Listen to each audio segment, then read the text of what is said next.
Hello dear students, my name is Ankita and I am teaching as an assistant professor in Department of Computer Science and Engineering at St. Andrews Institute of Technology and Management, Gurugram.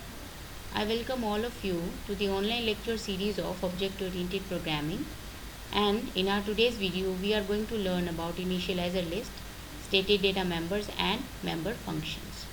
So after going through with this video, you will be able to answer these questions like what is the role of static data members or member functions in C++, what is the difference between static variable in C and C++, and what is the initializer list and why do we use initializer list.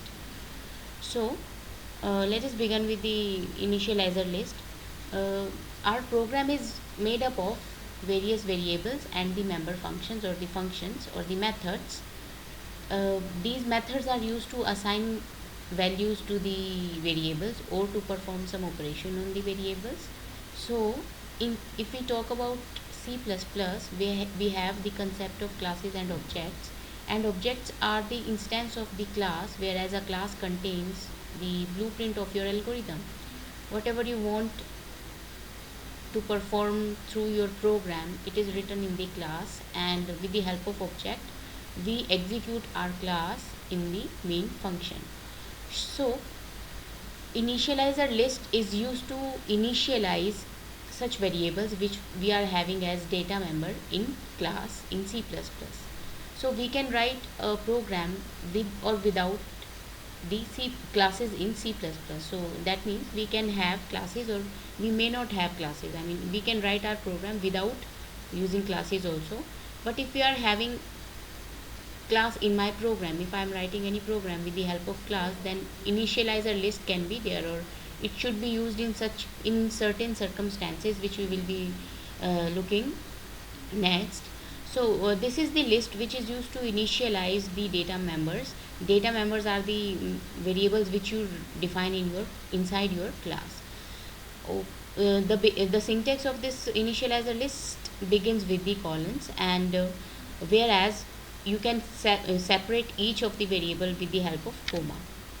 Okay, so this is the syntax, and initializer list is mainly used with the constructors but not with the normal member functions, because constructors are the special member functions which are used to initialize or create objects in the memory.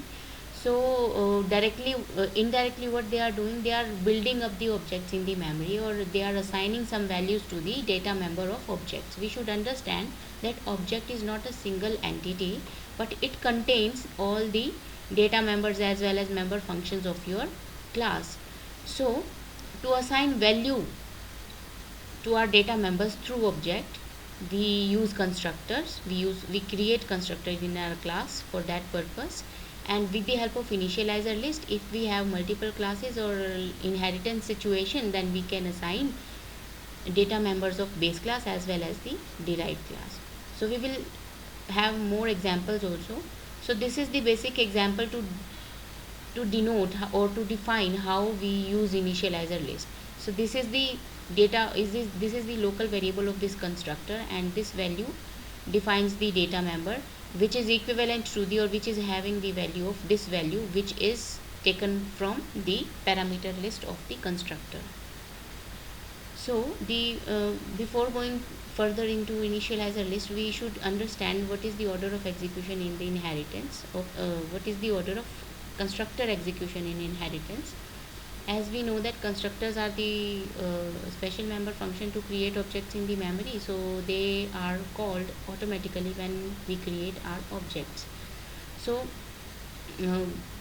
if we have inheritance, like we have one base class, we have one derived class. Look at this scenario. This is class B, it is having X data member and it is having one default constructor. This is the derived class, we have inherited derived from the base class, and it has its own data member as Y, and this is the derived class constructor. This is default constructor and this is parameterized constructor. So derived class has its own data member, so it has created a parameterized constructor to assign value to this particular Y. So when we create object of class B, so automatically base class constructor will get called, And when I create derived d1, so d1 contains the base default constructor as well, besides the derived constructor. Like, it also calls the base constructor, base default constructor, as well as the derived class constructor. So first it will execute base class constructor, then it will execute derived class. So as you can see here, this statement came from this particular line, and this statement came from this particular line statement. And first of all it will execute base, and then it will execute its own derived default constructor. Then for the second object d2, first of all it executes the base uh, class default constructor, and then it will execute its own its own derived parameterized constructor. So this was the case when both the derived class as well as the base class have default constructors. What if base class also has a parameterized constructor and derived class also has a parameterized constructor? So it now it is the responsibility of derived class constructor to assign value of the base class data member as well as its own data member. So with the help of initializer list we can achieve this. So this is the method, this is the way to use the initializer list. First of all, have a look at in the base class. Base class have one parameterized constructor. It is assigning value of I to x. X is a data member here, and this is just a message. Class derived is derived from base class. It is having its own data member, and it also has one parameterized constructor. So if we are deriving a class from the base class, from one class, then the responsibility of derived class becomes that it should also assign value to the x, which is a data member of base class. So when we create object of derived class, it will first execute the base class derived, and then derived parameterized constructor. Carefully have a look at this parameter. This is 10 here, and how this will execute, it will call the parameterized constructor of base class first, then this 10 will be assigned to x. So I have written here whatever value base class data member gets, that will be assigned to, we are initializing data members of base class as well as derived class both together, so by using the initializer list. Okay, whatever value data member of base class gets, derived class data member gets the same value. Now the uses of initializer list. This was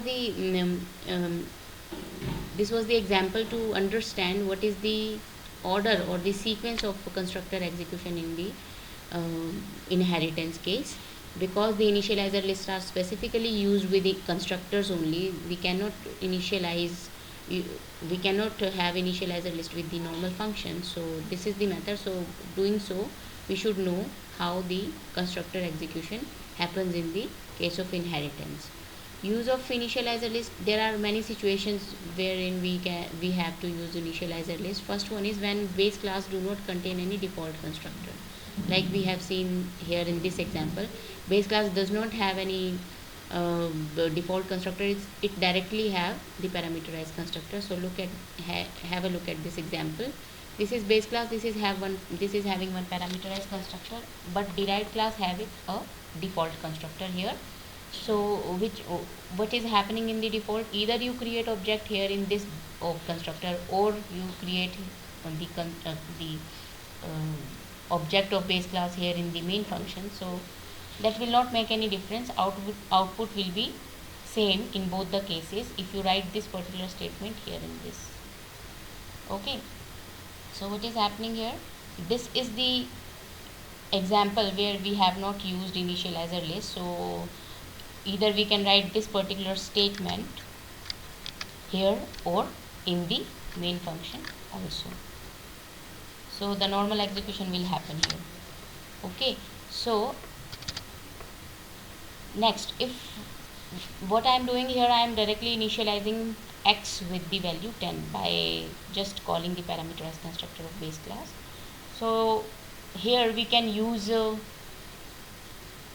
initializer list to assign value to x with the help of derived class constructor, because it is the responsibility of derived class that it should assign some value to the base class data member also, because it is deriving all the properties of your base class.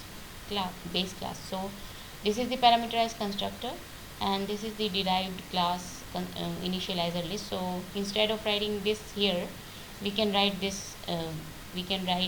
statement like this also.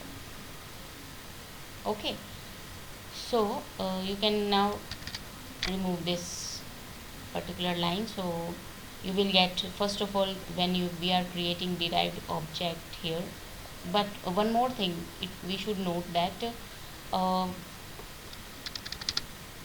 this statement would be there because see, derived class does not have any parameterized constructor. So basically we are assigning value with the help of default constructor. So when this object is created, the default constructor of base class should get called, but base class do not have default constructor, it is having directly parameterized constructor. So but we have not passed any value here, so how x will be assigned here? So if I am including the initializer list here, I need to create object somewhere in the program. So if I write this statement here or in the main function, that is of the same use. I mean, what I mean to say that if I am not passing any argument, so how base class parameterized constructor get called? Here we do not have any parameter. It is calling base derived class constructor of derived class, default constructor of derived class, and this statement will call base class parameterized constructor. So you will get this value. First of all, base class parameterized constructor gets executed and then derived class constructor gets executed. So we should mention the initializer list here also. It is mandatory. However, above program will run smoothly, there will be no error, but if my base class is not having default constructor, then we have to write this statement either here or inside this particular default constructor of the derived class. So the next situation in when we have reference of variable, when we are using reference of variable while defining the variables in this way. So here we have one class test, okay, and we have taken one variable which is of reference type, and we need to initialize this reference type variable with the help of initializer list. If I am taking reference of any variable, then I have to take initializer list in my class. So this is the constructor definition, like class name, then in the parameter list int ampersand t colons t inside t. So next we have get t, which is returning the t variable again. In main function we have created one runtime parameter to x, which is equal to 20, and we have also created one object like t1, in which we have passed x as the parameter. So what will happen next? It will execute this statement. Will execute the constructor, parameterized constructor of test class, and by just calling this method we can see what will be the value. We have not taken cout statement. You can write cout statement also here to see what it will return, or you can take another member function to named as display or show to print the value of t. Okay, so we are writing cout statements here also, so it will print the same value like 20 and then 50. Okay, so if you take any reference type, then you should also take the initializer list to initialize that reference type variable in your class. The third type is when we have constant data members, because constant data members are initialized only once and their values are not expected to be changed later in the program. So if we have constant data members in our program, then we can use initializer list to initialize value to those constant variables. Okay, this is the base class constructor, parameterized constructor. This is the initializer list. This is the name of my parameter data member, and this is the parameter which is equivalent to this this parameter in the base class constructor. So when we call this particular statement, it will execute the parameterized constructor of base class. So 100 will get assigned to the data member A directly, so value is 100 will be printed. The fourth situation is when the data member and the constructor parameters have same name. So mostly this is the very common or very you can say the foremost reason to use initializer list when you have same name data members as well as parameter or the local variable which you are mentioning inside the constructor. When you have those same names, then you should at least if you skip, in the case of constant, if you skip it in the case of reference type, but if you have same name data members with the same name parameter in the constructor, then you should use the initializer list. So the output will be same as the above program. You can see all the programs after running those in the editors, like in Turbo C++ or any other editor in which you are comfortable. So you can see the output and you can change the code according to your understanding, and then you can see the output, how the programs are going to give output. Next comes the initialization of the data members. Like this was the initializer list in which we are defining, or through which we are initializing values in defining in the main function or with the help of constructors. In these also you can write expressions for the variables. You can also write the expression in the initializer list. So here is the example. Test is having two variables, x and y.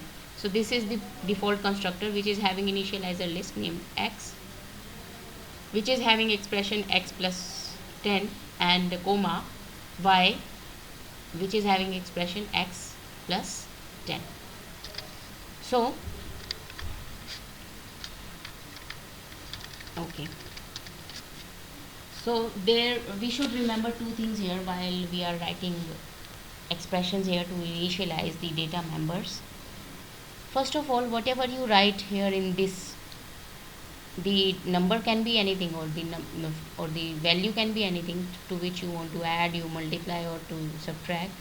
But whatever parameter you are writing inside this particular parenthesis, that should be defined first. Here in the declaration part, it should be declared first. Okay, if we do not define that particular variable first, then compiler may ask for the warning or error that saying that this parameter has not been declared but have initialized first. So earlier this statement was written like this. So here I have initialized x first and then y. Okay, so yes, if I change this statement with this, I have declared y first and then x in my program. So in this case, here I have y first and then in the initializer list I am writing x first. So compiler will generate an error because we have not declared x first, but I am writing in the initializer list it for the first, it in the first position. So this will produce an error. Okay, so that's why I have replaced this statement with x comma, first of all x will be there and then y. So now there will be no problem. Okay, you can just change this expression with this also. If you are writing this one and you are mentioning, okay, this is also okay if you are writing in this manner, because we have initialized y with 10, then it will initialize x with 10 minus 10 0 or 10 plus 10 20. So these are the solutions which I have mentioned in the bold and in the comments, so which you should consider when you are writing initializer list with some expressions. and by those expressions you are trying to assign values to your variables or the data members. So next topic is keywords, static keywords. Basically, static is a term which is used to which is which is used to assign a value to a variable which is going to remain same throughout your program lifetime. So static keyword in C++ can be used with the data members and can be used with the member functions and can be used with the objects also. It has different meanings when we use with the different types, like if we create variables. So if we create a variable, they have property of preserving their values even after they are out of their scope. Static variables are allocated memory in the data segment but not in the stack segment. Stack segment also always contains all the local variables which you have created for particular function or a procedure or subroutine. So stack segment of memory contains all the local variables, whereas the data segment contains all the static variables. Sorry. Static int variable remains in the memory while the program is running. A normal or the auto variable are destroyed after the function call where the variables are declared. The variable was declared. That is over. Means there are 4 type of storage classes: auto, extern, static and register. So static are those variables which remains throughout the lifetime of the program, and they are initialized only once in the program, and such variables are shared by all the functions in your program.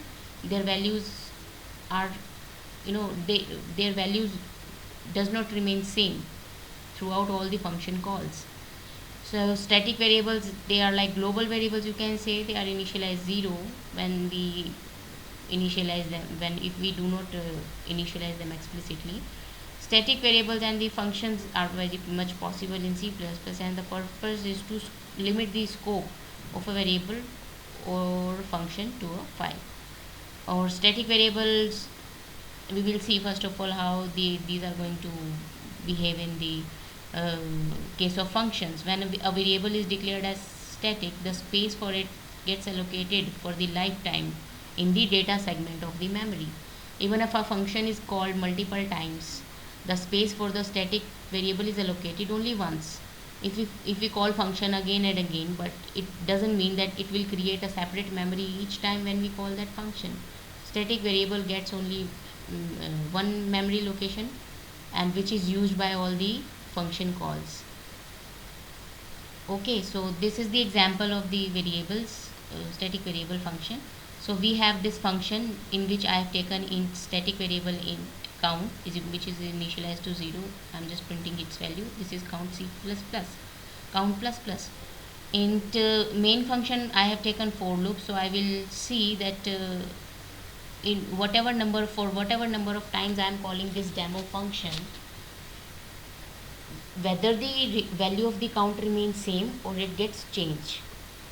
Okay, because in normal variable case, whenever you call this function and again and again, that normal variable does not keeps its value, the previous value which was assigned by the previous function call. It will again start with 0 in case of normal data or normal variables, but in case of static variables, the value of the static variable remains same during each function call. So this is the function call which we have created. So first of all, it calls for the I is equal to 0. It will call demo function. It will be 0 will be incremented by 1. The first it will print and then it will increment. So 0, 1, 2, 3, 4. So the static variable is keeping its value from the previous function call. So static variables can be made data members of a class also.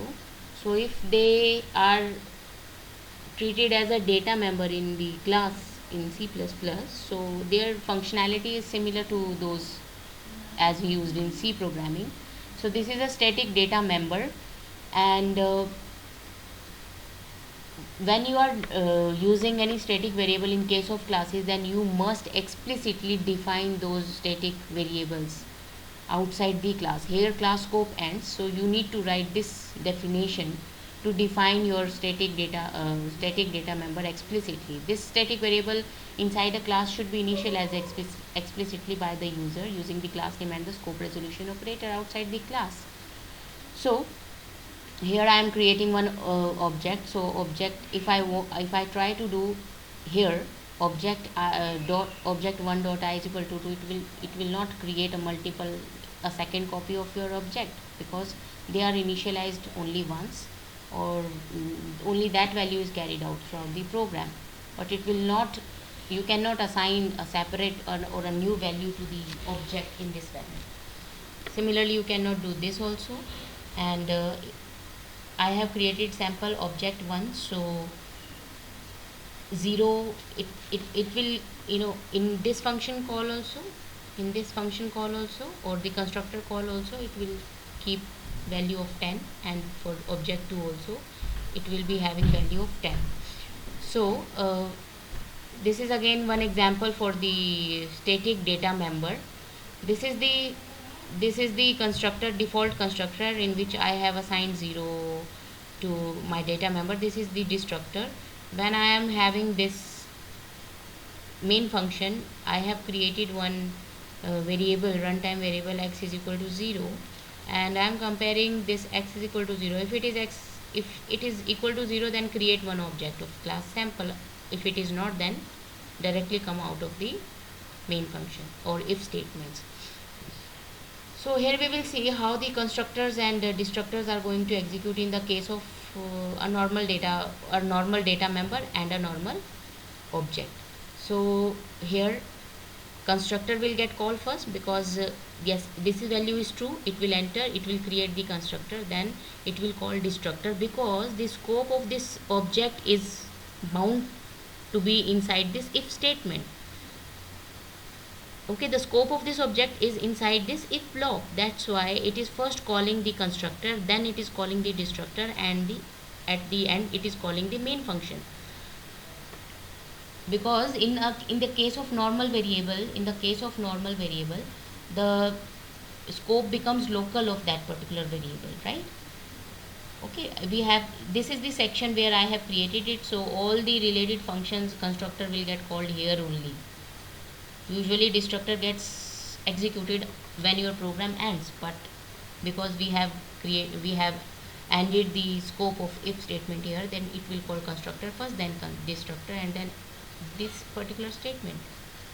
So when I am having the same in the case of static object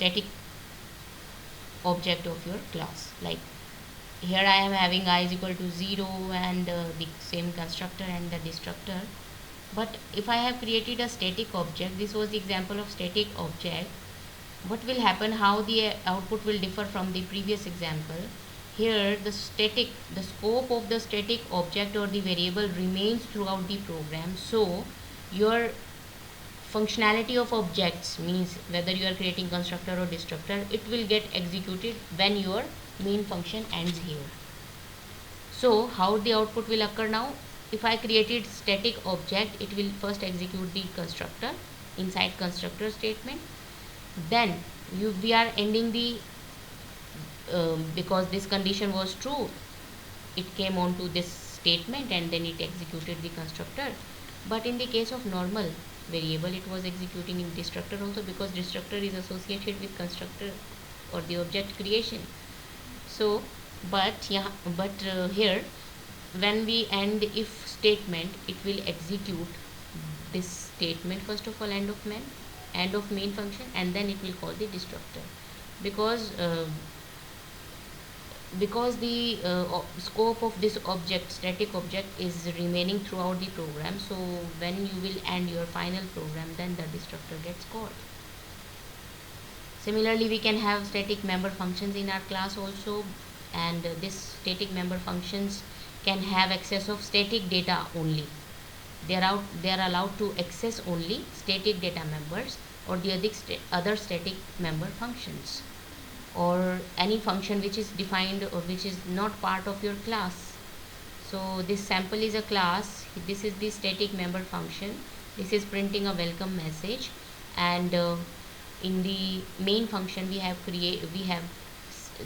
there is one important, very important point to be noted here, that whether it is static data member or static member function, they are never called with the help of object. They are directly called with the help of class name and the scope resolution operator. See, as you can see in this statement, there is no object, there is directly class name and then scope resolution operator. So whenever you, because the scope of your static data members are global, so you will use scope resolution operator for that. Okay, so here this point should be noted, that you will call the static member function always with the help of class name and the scope resolution operator.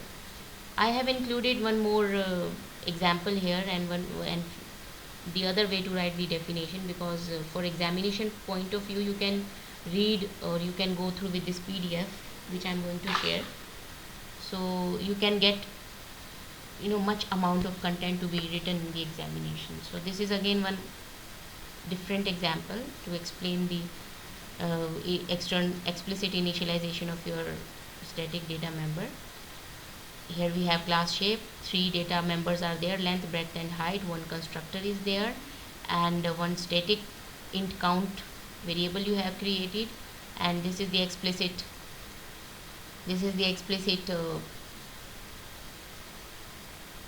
definition of your static data member. In the main function I have created one shape s1 object, shape s2, so constructor is getting called, and besides this constructor, because the object shares the common copy of your static data member, so static data member value will not get changed in each call. So C++ count plus plus was having initial value 0, then it will become 1, and then on the time of creation of s2 it will become 2. So you will get the total objects 2, because I have written this statement here and I have just displayed the static data member using class name and the scope resolution operator. Similarly, static member functions, there is another definition or another content I have included. The same example you can implement for your static member function. Here we have one get count function which has made as static, and it is again the explicit definition of your static variable which is equal to 0. Here we have just printed the value of object count by calling the static member function shape get count. Shape scope resolution operator get count, because this is the static member function, so it will get called with the help of class name and the scope resolution operator directly.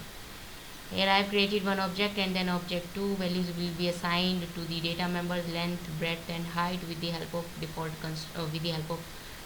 parameterized constructor, and then in the output we will get the initial stage count 0, because at initial stage when I called static member function before the creation of object, it will print 0 value, and after the creation of objects it will print value 2, because we have created 2 values. So 0 1 was carried by initially in your program, and one value object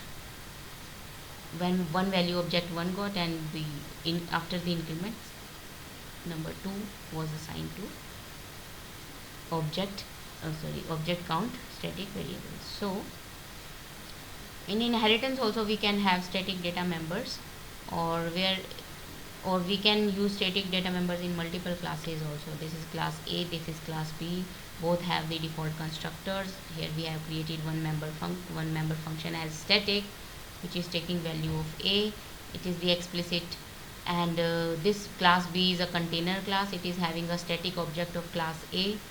When I am creating the object of class B, B1, B2, B3, it will first execute the constructor of default constructor of class A, and because we have created 3 objects, so these objects will share the same copy of your static data member and member functions. So for this particular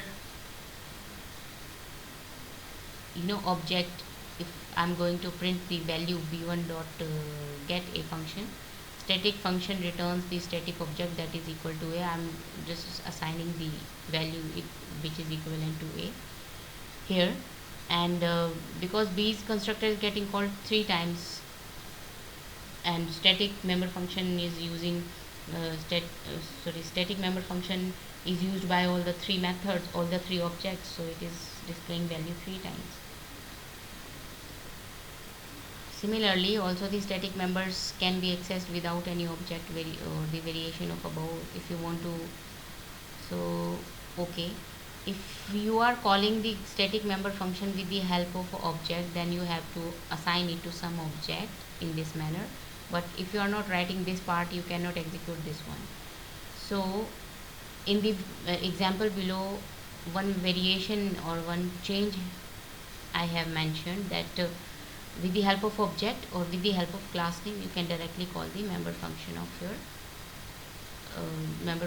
your class which you have made static member function. Okay, so this was all about static member functions.